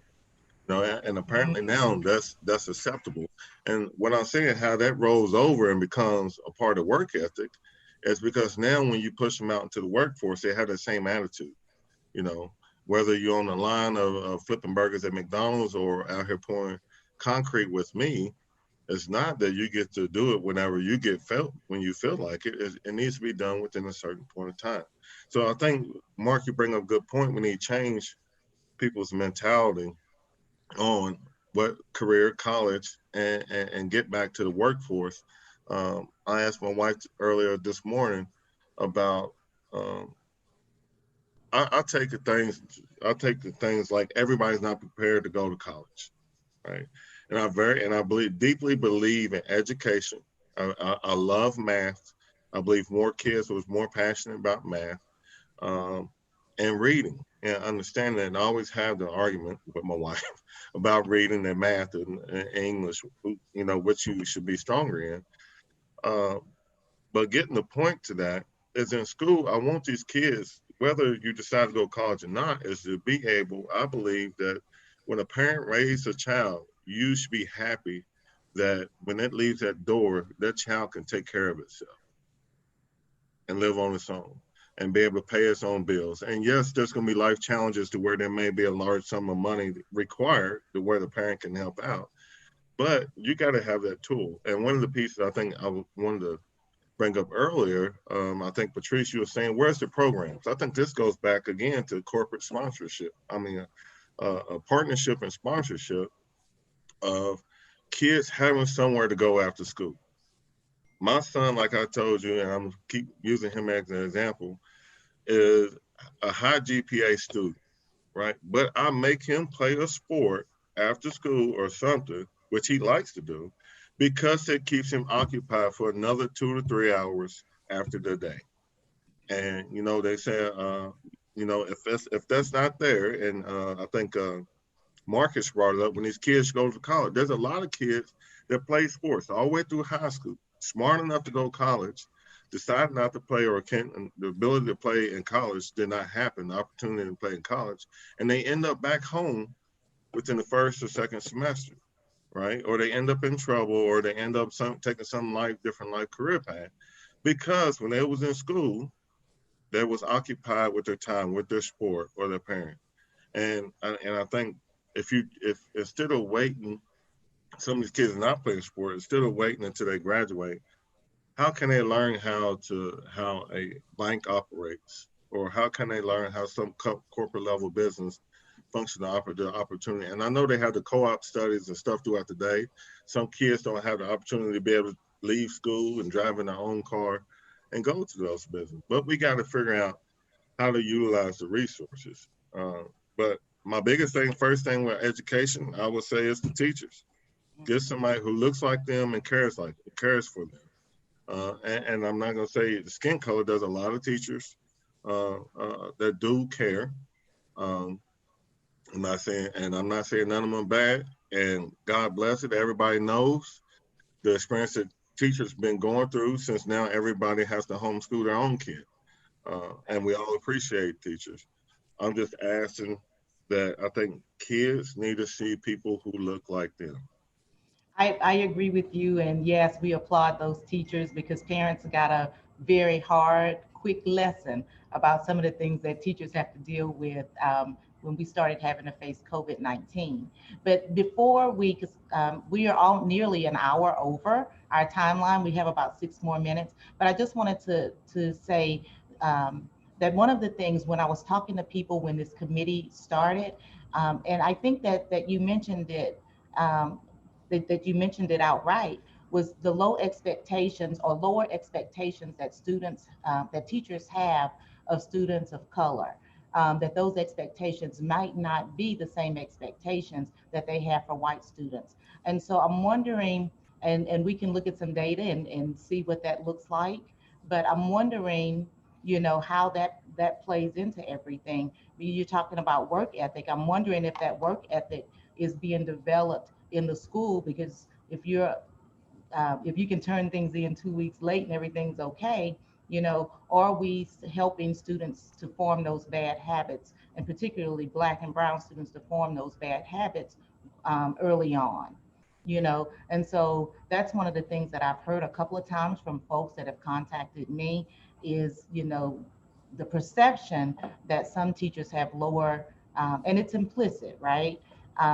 That they have lower expectations for their minority students than for the other students. And so that's something that I would like for us to look at going forward. But we've got about 5 minutes left, and we still, yes, Reggie, go ahead.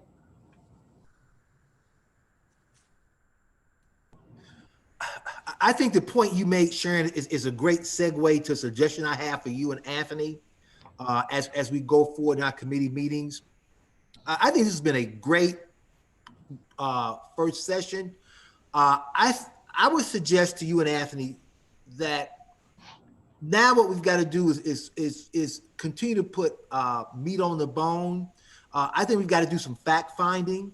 Have others come in and talk to us. People from the chamber, people from Fayette County Public Schools, people from various other sectors of the business community. I mean, if I may use the example of what I'm used to, I was as a legislator, as I think about policy and enacting laws and filing bills, we do a lot of having people come and testify at committees, get a lot of testimonials, do a lot of fact finding, a lot of investigation.